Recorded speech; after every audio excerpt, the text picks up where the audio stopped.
जय श्री कृष्णा। धुआं हमारी ज़िंदगी में बहुत ज़्यादा महत्वपूर्ण होता है। धुएं के भी अलग अलग प्रकार होते हैं।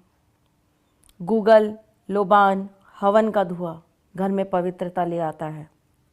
सिगरेट, बीड़ी, गांजा, चरस का धुआं ज़िंदगी के अंदर नशा और मौत को दावत दे आता है।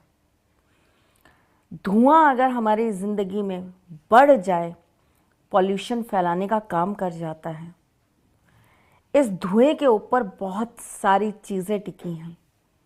बहुत सारी इंडस्ट्री, बहुत सारे लोग सिर्फ और सिर्फ इस धुएं को अपना सहारा और अपना हमसफ़र बना के चल रहे हैं। कभी एक चीज़ बहुत गंभीरता से देखिएगा, जब आपके पास में काम का प्रेशर बढ़ जाता है, जब आपकी ज़िंदगी के अंदर चीज़ों का दबाव आने लगता है, तो उसे कमज़ोर करने के लिए आप धुएं का या नशे का सेवन करने लगते हैं। बहुत सारे लोगों को मैंने देखा है, मानसिक काम करते हैं, सिगरेट चाहिए। शारीरिक काम करते हैं, बीड़ी चाहिए। और अगर आप डे नाइट शिफ्ट करते हैं तो ऐसे लोगों को नशा दूसरे और तरीके का भी चाहिए ही चाहिए। पिछले कुछ महीनों में इस धुएं ने बहुत सारे लोगों की ज़िंदगी को धुआं धुआं कर दिया है। नशा एक ऐसी चीज़ है जो एस्ट्रोलॉजिकली बात करूं तो राहु और शनि दोनों का कारक होता है। नशा बहुत अलग अलग तरह का होता है। नशा शराब में भी होता है, नशा बीड़ी सिगरेट में भी होता है, नशा निकोटीन में भी होता है, नशा चरस गांजा अफीम में भी होता है। और इस नशे के आदी होकर इंसान अपनी ज़िंदगी की बहुत सारी उपलब्धियों को और अपनी ज़िंदगी की बहुत सारी पॉजिटिविटीज़ को ख़त्म कर देते हैं। क्यों लग जाता है ये नशा हमारी ज़िंदगी में? क्यों हम इस धुएं के इर्द गिर्द घूमने लगते हैं और हमारी ज़िंदगी की खुशियाँ, हमारी ज़िंदगी के सक्सेस, हमारी ज़िंदगी का हर एक तत्व इस धुएं की तरह धुआं बनकर उड़ जाता है?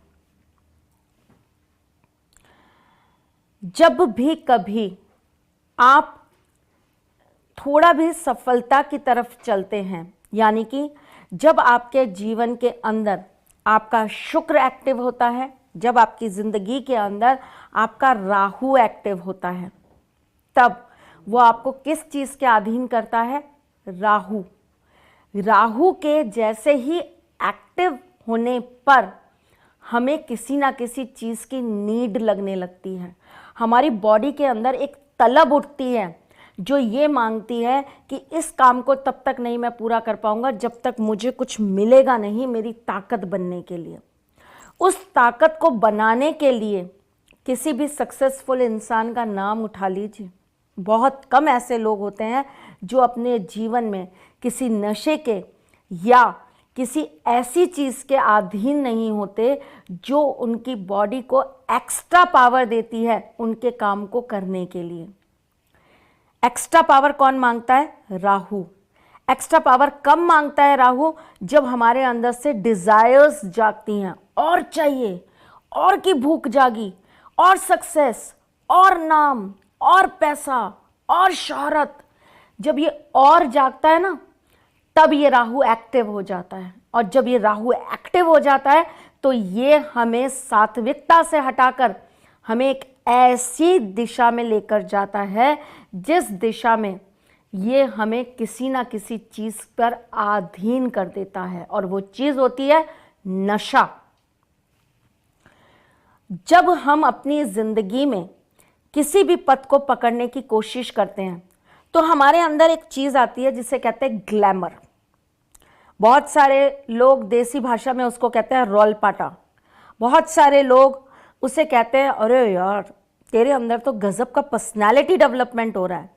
तो उस इंसान को लगता है अब मैं अपने आप को और निखारूं और संवारूं और ज़्यादा अपने अंदर ऐसी चीज़ों को लेकर आऊं जिससे लोग मेरे इर्द गिर्द घूमने लगें, तो वो ऐसी चीज़ों के प्रति आकर्षित होने लगता है जो राहु की चीज़ें होती हैं, जैसे कि शराब, जैसे कि नशा, जैसे कि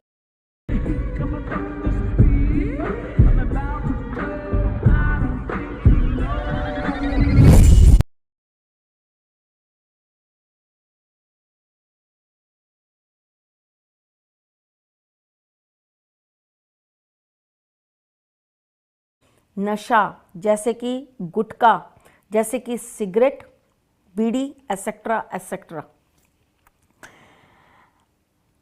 जब आपका राहु एक्टिव होता है तो ये आपको सारी चीज़ें प्रोवाइड करवाता ही करवाता है और आप उसकी तरफ अट्रैक्ट होते चले जाते हो।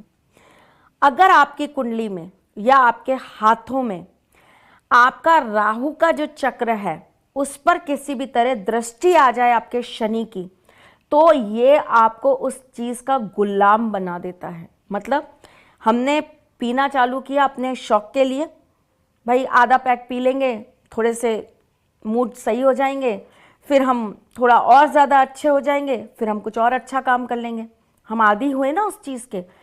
शनि की दृष्टि आते ही या शनि के साथ उस राहु का संपर्क बनते ही उस चीज़ ने आपको और इस डिज़ायर्स को बढ़ाना चालू कर दिया। मतलब आप अगर एक 10 mg की दवाई खा रहे थे तो उसी दवाई को 100 mg खाने पर आपको विवश कर दिया। इनिशियल स्टेज में जब आपको लगने लगे या आपके परिवार के लोगों को लगने लगे कि आप इस चीज़ में 10 से 15 पर, 15 से 20 पर आ रहे हो, वहीं आपको उपाय करके चीज़ों को रोक लेना चाहिए। हम चेतते कब हैं, हम जागते कब हैं? जब हम उस चीज़ के पूरी तरह गुलाम बन चुके होते हैं। अब डीमेरिट्स जानिए कि हम इस चीज़ के गुलाम बन गए। अब क्या, जिंदगी में जब राहु का एक्टिवेशन हो गया, हम राहु के गुलाम हो गए, उस पर शनि का छौंक आ गया, मतलब श्रापित दोष बन गया। एक श्राप हमारी जिंदगी में आ गया। राहु और शनि जब आपस में मिल जाते हैं तो क्या करते हैं, श्राप बना देते हैं ना। जिसकी कुंडली में साथ में बैठे होते हैं उसको हम कहते हैं तुम्हें श्रापित दोष है, तुम्हारी कुंडली श्रापित है, कहा जाता है ना। आपको एक श्राप मिल गया। किस चीज का श्राप? नशे का श्राप। ये श्राप किसने दिया आपको? प्रकृति ने दे दिया, आपको धर्म ने दे दिया कि जा मैं तुझे श्राप देता हूं, तू अब इस नशे में बर्बाद हो जाए, तेरा ये नशा तुझे कहीं का ना छोड़े। श्राप मिल गया आपको। अब आप उस श्राप से निकलने की बजाय उसी श्राप में और ज़्यादा घूमते जा रहे हो, उसके और आदी होते जा रहे हो, उसे बहुत प्यार से और गले लगाए जा रहे हो। एक वक्त ऐसा आ जाता है कि ये श्राप आपके साथ साथ आपके घर, आपके परिवार, आपकी पुश्तों को, आपके बच्चों को, आपके वंश को ख़त्म कर जाता है। और बहुत सारे केसेस में बहुत छोटी उम्र में बच्चे अपनी ज़िंदगियों से हाथ धो बैठते हैं। कुछ अगर मैं बात करूं लोअर क्लास की, बिल्कुल लोअर क्लास की, या मैं बात करूं अपर क्लास की, दोनों की बात कर रही हूं मैं यहाँ पे। दोनों में समानता है, यहाँ पैसे से कोई मतलब नहीं है। यहाँ बात हो रही है मेंटेलिटी की। लोगों को नींद नहीं आती, बहुत टेंशन है जी, बहुत डिप्रेशन है जी, बीवी ने 2 गालियां दे दी, बहुत टेंशन हो रही है, पैसा नहीं आ रहा कहीं से, घर कैसे चलेगा, बहुत टेंशन हो रही है, बहुत ज़्यादा टेंशन हो रही है, बॉस ने आज किचकिच कर दी, अरे नौकरी कभी भी जा सकती है, इस बात की टेंशन हो रही है। क्या करें यार, 2 पैक पी के सो जाते हैं, कम से कम नींद अच्छी आ जाएगी। नींद क्या है? नींद का संबंध है आपके चंद्रमा से और नींद का संबंध है आपके केतु से। केतु किसकी पूछ है? राहु की। आपने केतु को अपने जीवन में लाने के लिए, केतु को अपने जीवन में उतारने के लिए किसका सहारा ले लिया? राहु का, यानी कि नशे का। स्लीपिंग पिल्स खाते हो, आप दारू पी लेते हो, आप नींद की दवाइयाँ खाते हो, आप कुछ ऐसी मेडिसिन लेते हो जिससे आपको नींद आ जाए, है ना। दूसरी चीज़, आपका माइंड जो है वो नेगेटिवली रोटेट कर रहा है, यानी कि चंद्रमा आपका एक्टिव हो रहा है। चंद्रमा एक्टिव हो रहा है तो वो क्या कर रहा है? डिप्रेशन दे रहा है। हम दवाइयों के अधीन हो गए। डिप्रेशन हो रहा है, हमने दारू पीना चालू कर दिया। बहुत डिप्रेशन हो रहा है, सिगरेट पीने लग गए। लड़कों के साथ नहीं है, लड़कियों के साथ भी है भाई ये। गांजा लड़के भी नहीं, लड़कियां भी पीने लगी हैं, बहुत ज़बरदस्त तरीके से पीने लगी हैं। नशे से निकलने की बजाय हमने किन चीज़ों को एक्टिव कर दिया, जो हमारे ग्रहों के साथ विपरीत योग बना रहे थे। विपरीत योग कैसे बना रहे थे? राहु चंद्रमा का संबंध हुआ, क्या हुआ? नशा बढ़ा। नशा बढ़ा तो क्या हो गया? विष योग क्रिएट हो गया। राहु चंद्रमा जब साथ में आ गया तो उसने मिलके क्या किया? हमारे जीवन के अंदर विष को घोलना चालू कर दिया। विष क्या? नशा। हमारी नसों में धीरे धीरे धीरे धीरे करके वो नशा बढ़ता चला गया, बढ़ता चला गया, बढ़ता चला गया, और एक दिन उस नशे ने हमको अपना गुलाम बना लिया। रात को सोने के लिए हमने स्लीपिंग पिल्स का सहारा लिया, रात को सोने के लिए हमने दारू का सहारा लिया, रात को सोने के लिए कुछ लोग और भी बहुत सारी चीज़ें करते हैं, उस चीज़ों का सहारा लिया। और आपने क्या किया? आपने केतु को एक्टिव कर दिया। केतु जैसे ही एक्टिव हो गया आपकी कुंडली के अंदर, उसने राहु के बल को बढ़ा दिया, क्योंकि आधा कटा हुआ भाग है ना केतु राहु का। उसने राहु के बल को बढ़ा दिया। जैसे ही राहु बढ़ गया, उस ना वो सूर्य की चलने देगा, ना मंगल की चलने देगा, ना गुरु की चलने देगा, किसी की नहीं चलने देगा। वो सिर्फ अपनी चलाएगा, और जब वो अपनी चलाएगा तो वो सिर्फ और सिर्फ आपको मृत्यु के द्वार पर ले जाकर खड़ा कर देगा। इन सब से निकलने का क्या उपाय है? क्या इन सब से निकलने का सरल रास्ता है? वो तो मैं अभी आपको बताऊंगी, परंतु अपनी जिंदगी से इस राहु को निकालकर बाहर कर दीजिएगा। अगर आप भी ऐसी किसी चीज़ के अधीन हो रहे हैं, या आपके परिवार में कोई इन चीज़ों का अधीन हो रहा है, तो सबसे पहले उसे राहु के जाप करवाइए, या उसके नाम से किसी पंडित से जाप करवाइए, या उस व्यक्ति के नाम से राहु के दान चालू करवाइए।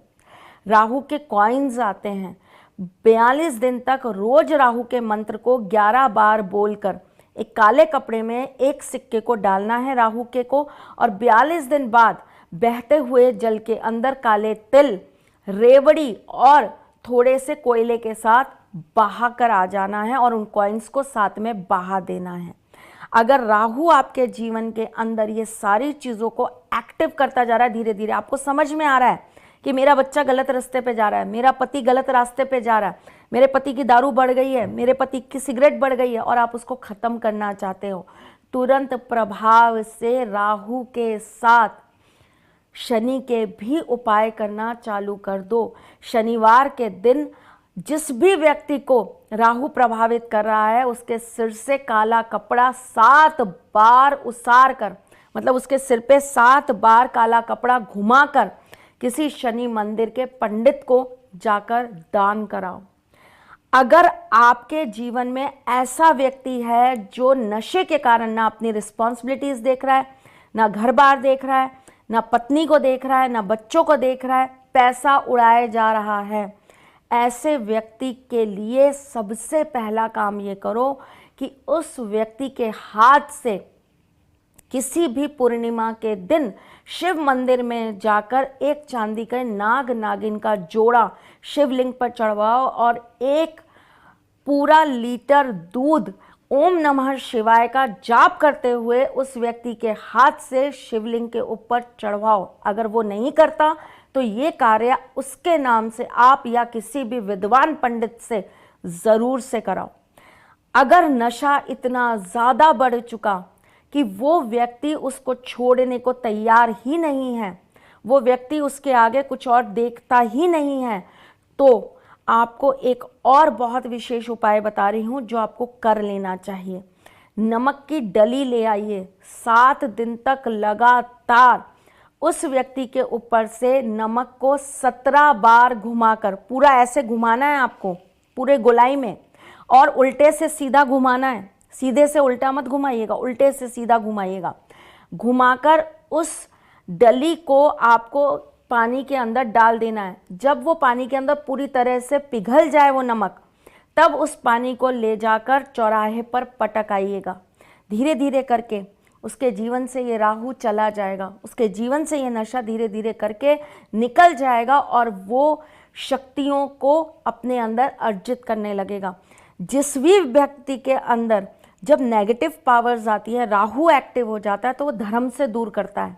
ऐसे व्यक्ति को पूजा पाठ में मज़ा नहीं आता, ऐसे व्यक्ति को नहाने का मन नहीं करता, ऐसे व्यक्ति को बस अपनी दुनिया में रहने का मन करता है, वैरागी होने का मन करता है। और राहु के साथ शनि एक्टिव हो जाए तो वो तो दुगना प्रभाव डाल देता है जीवन के अंदर। अगर ऐसा व्यक्ति आपके घर में भी है और आपको बहुत परेशान करता है, आप उसके हाथ से धार्मिक स्थानों पर दान पुण्य कराना चालू करिए। आप उसके हाथ से ब्राह्मण को खाना खिलवाना चालू करिए। आप उस व्यक्ति के हाथ से धार्मिक पुस्तकों का वितरण करवाइए। आप उस व्यक्ति के हाथ से सुंदरकांड की पुस्तकें बंटवा दीजिए। आप उस व्यक्ति के हाथ से रामायण की पुस्तकें बंटवाइए। देखिएगा उसके जीवन पे सात्विक प्रभाव आएगा ही आएगा। ऐसे व्यक्ति की नाभि के ऊपर जब वो पूरा नशे में टुल हो ना, तब करना। उसको क्या पता चल रहा है, कुछ पता नहीं चल रहा। ऐसे इंसान की नाभि के ऊपर हल्दी का तिलक जरूर लगाइए। ऐसे व्यक्ति के माथे पे हमेशा चंदन का तिलक लगा कर रखिए। ऐसे व्यक्ति के तकिए के नीचे हमेशा एक पीली पोटली के अंदर चंदन का टुकड़ा साथ में इत्र थोड़ा सा छिड़क कर डाल के रखिए। ऐसा व्यक्ति अपनी चीजों पर वापस पॉजिटिव में आएगा ही आएगा। अगर किसी व्यक्ति के पास बहुत शोहरत है, बहुत नाम है, बहुत पैसा है, जैसे कि इंडस्ट्री में आजकल हो रहा है, मैं उस तरह की बात करूं, बहुत पैसा है, बहुत नाम है और बहुत आपके पास में चीज़ें हैं, और उसके बाद आपका नशा या आपके नशे की लत आपकी सक्सेस को ख़त्म कर रही है, आपके मान सम्मान यश प्रतिष्ठा को ख़त्म कर रही है, तो आपको क्या करना चाहिए? आपको शुक्रवार के दिन कुंवारी कन्याओं के पैर धोकर उनको रोली टीका लगाकर सफ़ेद वस्त्र दान करने चाहिए। अगर ऐसा व्यक्ति स्वयं नहीं कर सकता तो उसके घर का परिवार का कोई व्यक्ति उसके नाम से करे और लगातार 11 शुक्रवार करे। आपको शुक्रवार के दिन शिव मंदिर के अंदर कच्चे दूध में शहद मिलाकर चढ़ाना चाहिए। आपको शुक्रवार के दिन रोटी के ऊपर शहद डालकर किसी गाय को ज़रूर खिलाना चाहिए। आपको चौराहे पर सफ़ेद रंग की मिठाई ज़रूर रखकर आनी चाहिए। नशा बहुत सारी चीज़ों का होता है, प्यार का नशा भी होता है और बहुत गंदा नशा होता है। किसी औरत के झांसे में आकर या किसी औरत के नशे में आकर भी इंसान सब कुछ बर्बाद कर देता है। किसी के प्यार के नशे में पड़कर इंसान अपना सब कुछ बर्बाद कर देता है। माँ बाप को नहीं देखता, भाई बहनों को नहीं देखता, अपनी घर गृहस्थी नहीं देखता, बहुत सारे तरह की चीज़ें क्रिएट करता है। तो ये भी एक नशा है जो शुक्र और राहु के कॉम्बिनेशन से बनता है भाई, है ना। थोड़ा सा ध्यान से ये काम करना। जिनको ये नशा भी है ना, और कोई नशा नहीं है पर ये नशा है प्यार का, हवस का, सेक्स का, वासना का, अगर ये नशा भी है, ये भी एक तरह का नशा और बहुत गंदा नशा है। अगर ये नशा है तो शुक्रवार को ऐसे व्यक्ति के हाथ से सफ़ेद मिठाई चौराहे पे रखवाना स्टार्ट कर दीजिए। वो नहीं रखता, उसके नाम से आप करिए, धीरे धीरे करके आपको असर होगा, लेकिन असर होगा ही होगा। वैसे तो मैंने अभी रिसर्च करके एक नशा मुक्त कवच बनाया है जो हर एक प्रॉब्लम्स की वजह से है। जैसे नशा जो शराब का है उनके लिए अलग है, जो लड़कीबाजी करते हैं उनके लिए अलग है, बहुत सारी चीज़ों के लिए अलग बनाया है, लेकिन वो थोड़ा सा एक्सपेंसिव होता है। जो लोग अफोर्ड नहीं कर सकते हैं वो ये उपाय ज़रूर करें। धीरे धीरे होम्योपैथिक की तरह काम करेगा, पर करेगा बेटा, ज़रूर करेगा। आप अगर सच्ची नीयत से कोई काम करने जाओगे वो काम आपका होगा ही होगा, ये मान के चलो। अगर आपके जीवन में कोई ऐसा व्यक्ति है जो शराब बहुत ज़्यादा पीता है और उसकी शराब नहीं टूट रही है, अगर वो दारू नहीं छूट रही है, तो एक बहुत अचूक उपाय बता रही हूँ। अमावस के दिन वो व्यक्ति जिस भी बोतल से दारू पिए या जिस गिलास में दारू पिए, बस आपको थोड़ा सा षड्यंत्र रखना पड़ेगा। आपको उस व्यक्ति को अपने सामने बैठाकर पिलवाना पड़ेगा। या तो गिलास में थोड़ी सी दारू छुड़वाइए या बोतल में थोड़ी सी दारू छुड़वाइए। तवे के ऊपर आप 11 लाल मिर्च सेक लीजिए और उन 11 लाल मिर्च को सेकने के बाद उसमें से 27 दाने लाल मिर्च के निकाल दीजिए। उसके बाद आप उस बोतल के अंदर उस लाल मिर्च के दानों को भर दीजिए। उस बोतल के ऊपर आपको ओम क्लीम क्लीम नमः माँ चंडिके स्वाहा इस मंत्र को लिखना है, माँ चंडी के स्वाहा, इस मंत्र को आपको लिखना है। ठीक है, आप जब इस मंत्र को लिखेंगे किस चीज़ से, रोली से लिख सकते हैं, पेन से, मार्कर से, किसी भी चीज़ से लिख दीजिए। आप इस मंत्र को लिखने के बाद उस बोतल के ढक्कन को बहुत टाइट बांध दीजिए किसी चीज़ से। बांधने के बाद में उसको काले कपड़े के अंदर बांधिए। उस काले कपड़े के ऊपर आपको एक नींबू के अंदर 7 लौंग और एक कील लगाकर उसे किसी सुनसान जगह पर जाकर गाड़ कर आना है। पहले आप उस बोतल को रख दीजिए जो कपड़े के अंदर लिपटी हुई है, उसके ऊपर उस नींबू को रखिए जिसके अंदर आपने कील और 7 लौंग लगाई है, और उस गड्ढे को भर दीजिए। भरने के पश्चात वहाँ पर बैठकर प्रार्थना करिए कि हे माँ भगवती, हे माँ काली, हे भैरवनाथ, मेरे हस्बैंड या मेरा बेटा या मेरा भाई जिस भी नशे के कारण अपनी ज़िंदगी को ख़राब कर रहा है, जो भी राहु केतु उसके साथ लग गए हैं, उसे उसकी ज़िंदगी से निकाल दीजिए, उसे आशीर्वाद दीजिए कि वो आज के बाद कभी ना पिए। पहला उपाय। दूसरा उपाय, अगर ऐसा व्यक्ति बहुत ज़्यादा पीता है, कई बार क्या होता है कि कुछ किए कराए के कारण या गलती से बच्चों को पता नहीं होता, वो किसी ऐसे पेड़ के नीचे जाके टॉयलेट कर देते हैं जहाँ से उनके साथ कुछ नेगेटिव पावर्स आ जाती हैं, या कोई ऐसा किया कराया कर्म होता है जिसकी वजह से वो नशे के आदी हो जाते हैं। अगर ऐसा भी है तो आपको क्या करना चाहिए, आपको किसी भी शुक्रवार को शाम के वक्त जाकर कब्रिस्तान के गेट के बाहर 1 बोतल पानी, 1 शहद की शीशी और साथ में आपको छोटा वाला पौआ, देसी जो दारू होती है, वो वहाँ पर छोड़कर आनी चाहिए और प्रार्थना करनी चाहिए कि फलाने व्यक्ति, मतलब उस व्यक्ति का नाम लेना, उस व्यक्ति के जीवन से जो भी अला बला या जो भी नेगेटिविटी है वो दूर हो जाए और वो दारू पीना बिल्कुल बंद कर दे। तीसरा उपाय, तीसरा और बहुत सटीक उपाय जो आपको करना ही चाहिए, हर रविवार के दिन बटुक भैरव के मंदिर में जाकर दारू का 1 पौआ चढ़ा कर आइए और उनसे प्रार्थना करिए कि हे भैरव बाबा, इसकी बुद्धि सही करिए और ये जो आपका प्रसाद है ये सिर्फ आप ही ग्रहण करिए, और उसको सात्विक प्रसाद दीजिए जो वो अपने जीवन में ग्रहण करे।